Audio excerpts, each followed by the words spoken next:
Is this the best division in the NFL? We're going to talk about the NFC West today on the Shots and Tanier NFL podcast. Hey, I'm Aaron Schatz. I'm that DVOA guy from FTN Fantasy. He's Mike Tanier. You know him from his Substack, miketanier.substack.com. It is July the 31st, 2025. We are joined by Bryan Knowles, who you also know from FTN Fantasy, writing all the Dynasty articles this summer, going back through all the history of the NFL, but also writing the NFC West chapters in FTN Football Almanac 2025, which is available now. You can get it at ftnfantasy.com/almanac. If you haven't gotten it yet, why not? And if you want to get the physical copy, you can find that at Amazon too, although it costs a little bit more. So we guide you towards that PDF. We like that PDF. And of course, don't forget to check out everything at FTN, all the fantasy projections for your preseason drafts. And you can get a stats subscription or all the VIP subscriptions to FTN with 10% off, I believe, with the code DVOA. So take that and check it out. Okay. So we were talking a little bit about the Hall of Fame game tonight before we came on because we couldn't remember who from the Detroit Lions is going into the Hall of Fame, but the Lions are playing in the Hall of Fame game. And the answer is nobody. Right. Yeah, Antonio Gates is from Detroit, which appears to be the connection. So Antonio Gates' night with the Chargers against the Lions, I was going to not watch, and then Mike pointed out that Trey Lance is like the third-string quarterback for the Chargers, so there might be a reason to watch. And as Brian pointed out, he's getting a whole half? Yeah, getting a whole half in the first drive of the third quarter as we enter the special pleading portion of the first-round bust's career. Failed as a top prospect, failed as a reclamation project in Dallas, and now it's, well, maybe, there's something, maybe, no, portion of his career. Hey, July is the time for special pleading in the NFL. Well, today is the day to talk about the team that screwed up on Trey Lance originally, and because they had so many other good players and they took a good quarterback in the 7th round, got away with it, and that's the 49ers. And the NFC West is interesting because there's actually been a little bit of a change in our projected standings since the book. Oh. With the injury to Starling Thomas from the Cardinals and the Rams were so close that puts the Rams past the Cardinals in our odds. That one little injury. That's how close those two teams were. Wow. So we have the 49ers winning this division in 47% of our current sims. The Rams are at 22%, the Cardinals at 21%, and the Seahawks at 10%. And of course, one of the big reasons for that is the 49ers have the easiest projected schedule in the league, and the Rams have a very average schedule. The Cardinals and Seahawks have easy schedules, but not as easy as the 49ers. So, let's talk about the 49ers. This is a team with lost some players, but they're getting a ton of players back from injury, plus some good draft picks. But they do still have some injuries. Brandon Ayuk not supposed to play for the first few weeks of the season. Malik Mustafa not supposed to play for the first few weeks of the season. Brian, you follow the 49ers closer than we do. What do you know about these injuries so far? I know that at one point the top healthy and ready to go wide receiver was Jordan Watkins, so that's perhaps a little slightly less than ideal. There's not the same kind of level of panic that there was over previous years. They swear up and down that Christian McCaffrey is going to be fine, that Achilles tendonitis is not one of those long-term injuries. They do seem to be ignoring the MCL, injury he had at the end of last season, but say the Achilles should be fine. Juwan Jennings has been beat up a little bit. He should be back. Ricky Pearsall had early hamstring injuries like he did in his rookie year. He's back and looking good. There's a lot of finger crossing a little bit because the Niners' depth is pretty much non-existent, but as health-wise, they seem to be okay at the moment. Yeah, this is definitely not a team with good depth. If they take the injuries they took again last year, they're going to have the same results. But the book, as the book points out, they are very famously now the best 11 loss team of all time. But they were 13th. They were 13th last year, despite being 6-11. And therefore, if you just make them a little healthier and you make them 8th or 9th, and they're the easiest schedule, it's kind of the road to a division title. Yeah, they were 5th in DVOA at mid-season before the bottom completely fell out everywhere. Those last 5 or 6 weeks, everyone had kind of given up because the season was clearly lost by that point. So this was a good team that had pretty much every bad luck possible thing happen to them. They also had to replaced a lot of guys on defense. Granted, they were the injured guys. Drafted an entirely new defensive front practically. What's the word out of camp so far on how those guys have looked? Michael Williams looks very good. He's winning one-on-one drills with Trent Williams, which is always a very nice sign. CJ West, the 4th round pick, has been really getting all the attention from the beat writers, more than 2nd round pick Alfred Collins. Because Collins is coming off an injury, he's kind of just working his way up. But everyone can't get enough talking about how CJ West is looking on the inside. Nick Martin is battling with D. Winters for the linebacking spot. We might see as many as 4 of these rookies starting in week 1 on the defense, but then again, 8 spots of the defense up for grabs at the moment. So it's a lot of moving parts and question marks. Probably won't get solved by the beginning of September. We might be into October before we really know who's going to be where for the long term. Red Matt says, I like that they saw that the draft was full of defensive linemen and cleared out everyone but Bosa and replaced them with younger, cheaper options. Yeah, I mean, the Niners probably have the worst interior defensive line in football, at least entering the draft.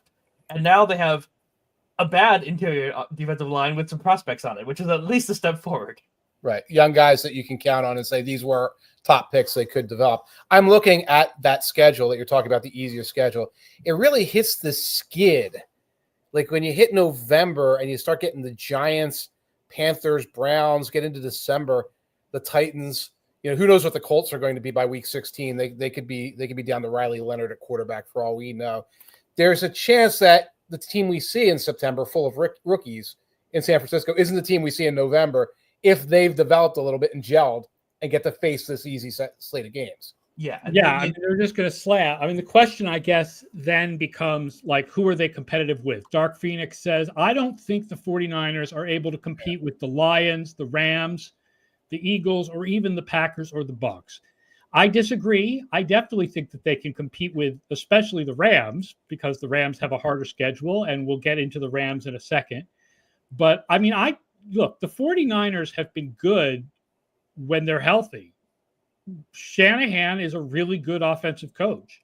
He's a really interesting coach because I did that research last year showing that he has a history of underperforming his underlying stats, but the underlying stats are way better than they should be given who his quarterbacks are. It's like he raises the team and then it lowers a little bit, but usually the result is pretty good. And I still have sort of an in Shanahan we trust when it comes to this offense. Yeah, I mean, they've got some loser 7th round quarterback out there, and they're still winning games. So that's working out. Although they did have to pay him finally. They paid him. I thought it's really interesting how in the last few months we've developed this second level of quarterback pay, where guys like Geno Smith and Brock Purdy are making the kind of money that guys like Geno Smith and Brock Purdy should be making. They're not making the money that Joe Burrow is making. Yeah, I think 49ers fans were kind of bracing themselves for like a $60 million a year contract because you're a top level quarterback, you get paid the top level money, and that's just kind of how the business works. The difference between a tier 1 and tier 2 quarterback is that a tier 1 quarterback, you don't mind paying that much money, and tier 2 you got to go, all right, because that's just the way of doing business. Right. The introduction of this mid-tier contract is really helpful. Right. It creates a situation where you don't have to create these years where, oh my God, we can't compete because this guy who's not Patrick Mahomes or whatever is eating up cap space. That year doesn't really exist in the Brock Purdy contract. And where it might pop up is the year where George Kittle and Trent Williams will be gone anyway. And you can kind of say, well, we have to pay somebody in that year while we replace them. So it's a better window for competition for the team in question with that tier 2 quarterback. I'll also point out that at some point, Trent Williams will get old. Yes.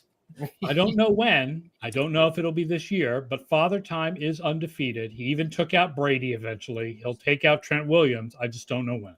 And that's the one thing the Niners didn't do this offseason is have any kind of offensive line succession plan. Williams will probably miss a game or two because he is old, and the backup plan right now, I think would be Spencer Burford, who was last seen deciding not to block Chris Jones in the Super Bowl. The people were begging them to draft anybody there to serve as a potential long-term plan.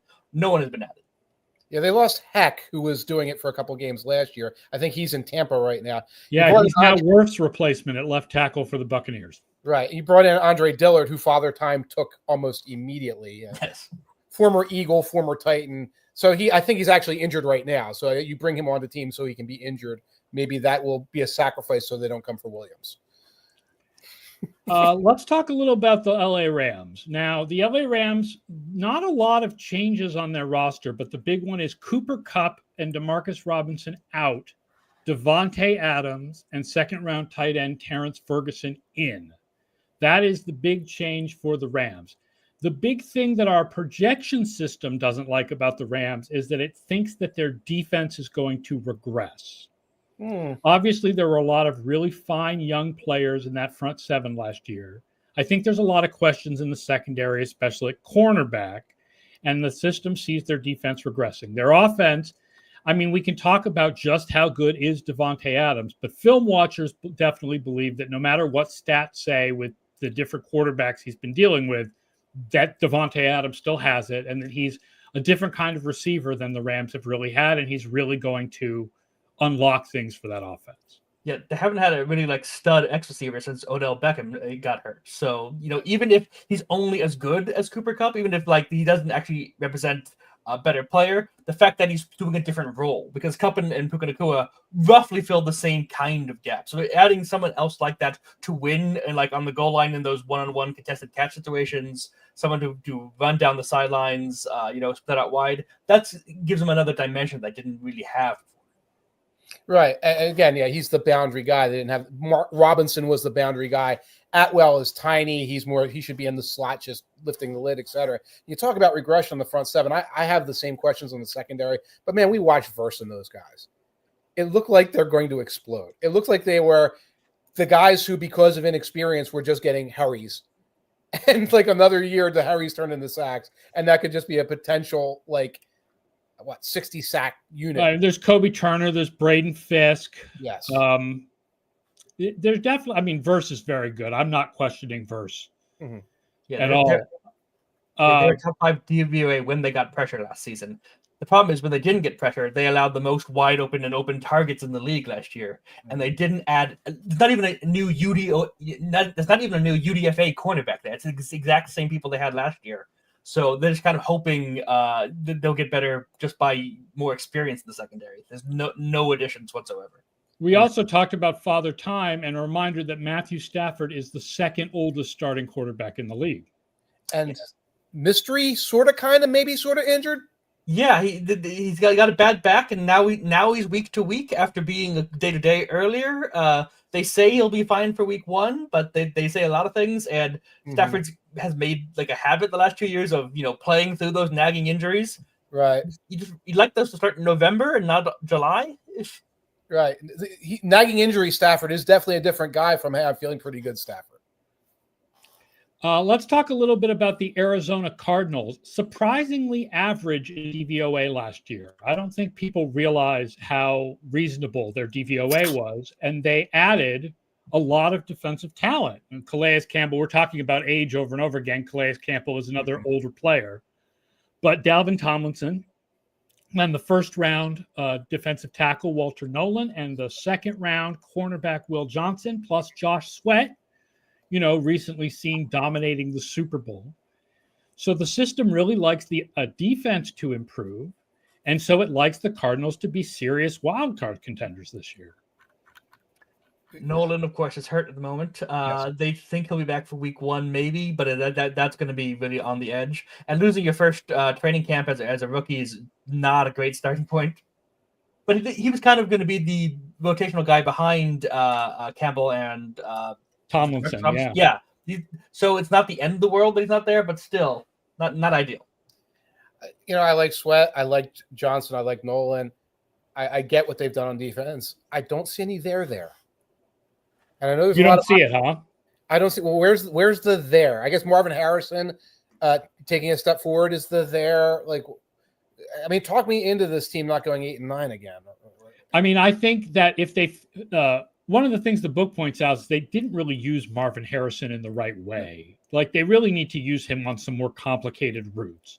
But if he takes a step forward, and obviously Trey McBride is very good at tight end, and Kyler Murray, plays a little bit better, there's a good running game there, then that gives you your offense. So you've got, let's say, slightly above average offense. If the defense takes the step forward that the system thinks it can, then you've got like the 10th or 11th best defense and a fairly easy schedule.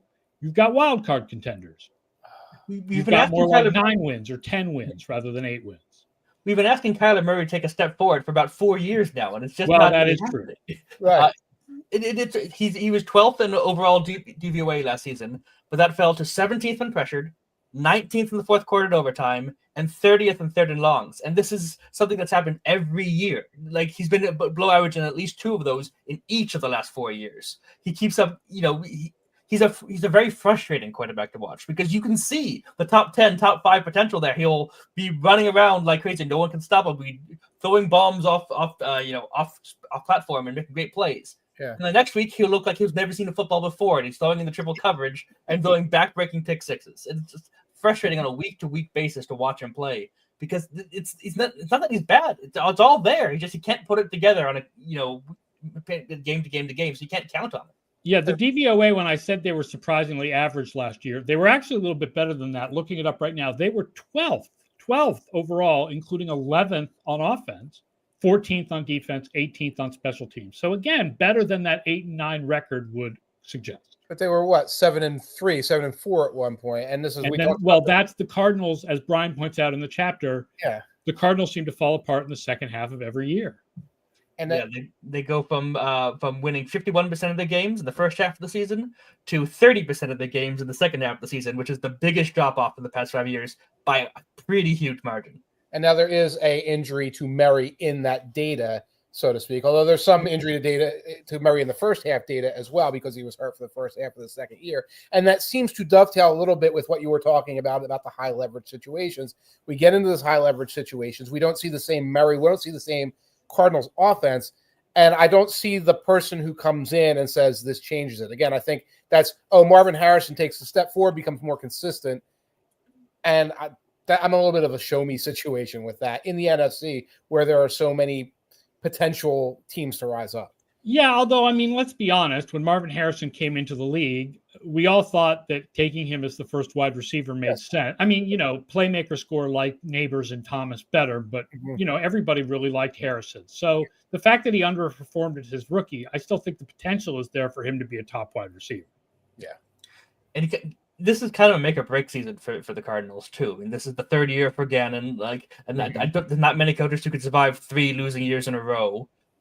Murray's contract becomes tradable after this year, and it'd be something like $17 million dead if they traded him. So if the bottom falls out, we might see like a entirely new rebuild here, new coach, big quarterback draft next year. So this is kind of a prove it now or blow everything up kind of situation. Over 9.5 wins at plus 125. Would you take it? I liked it better when I looked up yesterday. I saw over 8.5. That 9.5 is a bit tough. 8.5 is minus 115. Yeah, I think I would rather take over 8.5 at minus 115 than get the extra juice, but go to 9.5. Yes. Right. Absolutely. Ringing endorsement. Our average projection for them is pretty good. 9.2. Yeah, right. I feel like they'll be 9-8, and if they make the playoffs, it'll be because the tiebreakers happen to follow the right specific ways. It doesn't feel like they're going to be someone contending for the Super Bowl. Yeah, usually when we have a 9.2 projection and we see a 9.5 over under, those of us who are used to the conservativeness of the projections, we're like, yeah, we'll go over that. We'll go over that. I didn't do the Niners, but we'll go over the Niners right now. It sounds like we're a little more iffy going over the Cardinals. I understand the reason why they might be like 9-8 rather than like 10-7. You're talking about, it's a close what? It's not as strong as I feel about things like, going under on the Chargers, other teams that the projections are different than the conventional wisdom. Do you go Niners over 10.5 at plus 110? Yeah. So I do too. With that schedule, I honestly, and get the plus number, I would do it. The Seattle Seahawks are a team where I understand the reason why our projections might be wrong. because we have them with an average defense. Many people feel their defense is better than that. They feel the talent is better than that. They feel that Mike Macdonald, as the defensive coordinator, will make it better than that. We absolutely could be missing something about this defense and about Macdonald.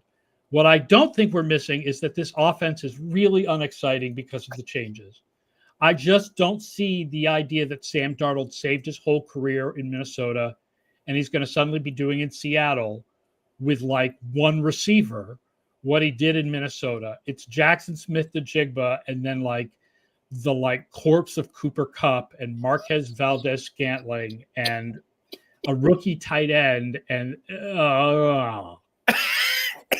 Sam Darnold led the league last year with 253 DYAR on go routes, and over 200 of that was throwing to Justin Jefferson. And Justin Jefferson does not get to come with him to Seattle. The Seahawks were pretty good at go routes last year, too. Their best player was DK Metcalf, who's no longer there. Their second best player was Tyler Lockett, who is no longer there. Cooper Kupp is not someone who's going to be running 3-4 that's go routes. MVS, baby. MVS is Mr. Go Route and Mr. Drop the Go Route. Yeah, he does that really good. He does a lot, and he's really bad at it. So, Valdez-Scantling had like a game or two for the Saints last year where he hauled in a couple of, I guess, Spencer Rattler passes. And I was as surprised as probably he himself and his immediate family were that he did it. And it's like, well, this is great. You're going to stick in the league as a special teamer. He's their starting vertical guy. I'll say the other thing, all this optimism about the defense, is it because people look at Tank Lawrence and Leo Williams and these guys and think it's 2021? they did get significantly better in the second half, and that came with it. Ernest Jones came in, and they did a bunch of other swapping around of some players and roles things. So there's some. We always say that the second half performance doesn't necessarily project more to the next season than anything else, but it feels more. Feel like there's more there when it's accompanied with new players and actually like physical changes and things. So you can see kind of the trend there. And Red Matt says, did the defense improve according to DVOA as the year went in? It's a scheme. Maybe it took time to get used to it. And yes, it did. And yes, we often say second half performance does not roll over to the next year as much as you think it does. But this is what happened with the Ravens defense with Mike Macdonald when he took over as their defensive coordinator. It took time for him to install things. So if you believe that it takes time for him to install things, then that defense should be top 10 this year. You do have some good pass rushers like Boye Mafe. You have Devin Witherspoon. Yes. Right? Very good player. Dark Phoenix says the Seahawks are really an if team. It all depends on if the changes on offense and how Sam Darnold performs. I think all he needs to do is a little bit above average to get a 7-9 win record. I'm assuming you're not meaning 7-9 since you can't do that anymore, but like 7-10 to 9-8. Yeah, that's a big range too, where 7-10 is like, what are we even doing here? Whereas 9-8 is potential. The Murphy kid on defensive tackle plays very well. That's a guy who could be rising as well. This sounds like an overprojection on the defense to me when there's so many questions on offense. I will say one thing. The Seahawks have been kind of stuck in that 9-win, 8-win, 10-win treadmill for like 3 or 4 years now. So, well, I get the idea of, okay, get rid of Geno Smith, bring in something else, try to do something. Because either you're going to, either it's going to work and you're going to be wild card divisional contenders, or it's not going to work, and this is a deep quarterback draft, theoretically, and you can start over again. I was going to say, or it's not going to work, but your defense will work, and then guess what? You're 8-9 again. Right. We have Clint Kubiak. Thoughts on that? I loved him for 3 weeks in New Orleans, and then he just became a guy. Of course, he was coaching a guy, so. Yeah. Right, and he was coaching nobodies at wide receiver. Mason Tipton and Bub Means. Yeah, the Saints did end up having a positive DVOA when Derek Carr was starting, so there's something there. But it still feels like they did a lot of changing around of personnel to fit what Kubiak wants. He doesn't really have the track record to say that, I'm going to come in and do my own thing now. Throw everything else out. They've kind of anointed him in a way that I'm not sure has really been justified yet. Yeah, it's not like Ben Johnson's coming in and saying, this is the lay of the land based on what I did. It's like, this is the lay of the land based on the fact that we were 2-0 in New Orleans last year when we had most of our guys, and then it fell apart. And so give me Marcus Valdez-Scantling and Cooper Kupp stat. It doesn't quite add up to me. Yeah. Useful Title says, can the difference be better health on the Seahawks offensive line? I think Charles Cross people like, and Gray Zabel, the first-round pick, people like. Lucas, I'm not sure, at right tackle, the center and the right guard. Oluwatumi, I think, is the center. Not sure about those guys. I don't know if better health helps, but I don't know how good the players are at the center and right guard positions. Yeah, last year the Seahawks had the 6th fastest time to pressure in the league last season, and Darnold had the 4th longest time to throw in the NFL last season. So it's a very bad matchup of quarterback and offensive line. That's I don't know. Sam Darnold he's never going to live down there. He's seeing ghosts thing from that one mic'd up game. But we saw at the end of last season what happens when Darnold does not get the time. Just throw it. You've heard that clip. That's actually more than seeing. Just get rid of the ball. Like that's where we were at the end of last season. And it's different when you can just heave ho it to Addison and Jefferson. Yeah. Michael Allen Brewer says, do reductions in offensive production map to corresponding defensive dips on the theory that they're having to work harder? I've never found that. I know that that's generally a belief, that if the defense has to work harder, that they'll play worse. But I've generally found that offense and defense are isolated from each other, that they're not, that as one goes, the other one does not necessarily go, as long as you do things like control for field position and the fact that a bad offense is going to put a defense in hard field position. Yeah, I always got the impression that like this defense that had to be a number 2 unit in the league to keep the team in playoff contention will snap to a degree. Like it'll crackle and it'll give up big plays when it's trying to like provide 6 points on turnovers and hold the other team to a shutout. That's not going to show up statistically though, because it's like, oh, they dropped from number 2 to number 7 in the league. And that's the thing that made the team fall precipitously, not, oh, the defense is now terrible as well. It would be hard to find that signal if that's really real. Maple Money also points out that the NFC West has solid pass rushers coming Sam Darnold's way in 6 games this year. And Daniel Swan asks in another comment if the Rams defense is legit. And just to tie those together, again, Jared Verse is very legit.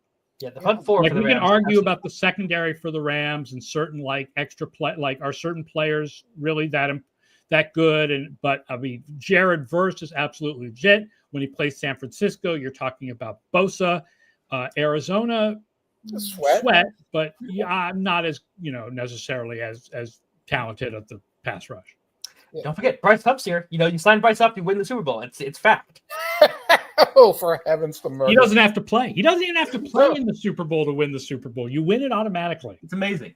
It always worked for the Jets. You give that kid 5 snaps a game, he'll give you 5 great snaps a game. If you give him 40 snaps a game, he will give you 5 great snaps per game. But, of course, when we talk about the Rams against the 49ers and say, what can the 49ers do to stop the Rams pass rush? Shanahan has a lot of things he can do. His whole system is designed to prevent that with a lot of max protect and with McCaffrey and short passes, etc.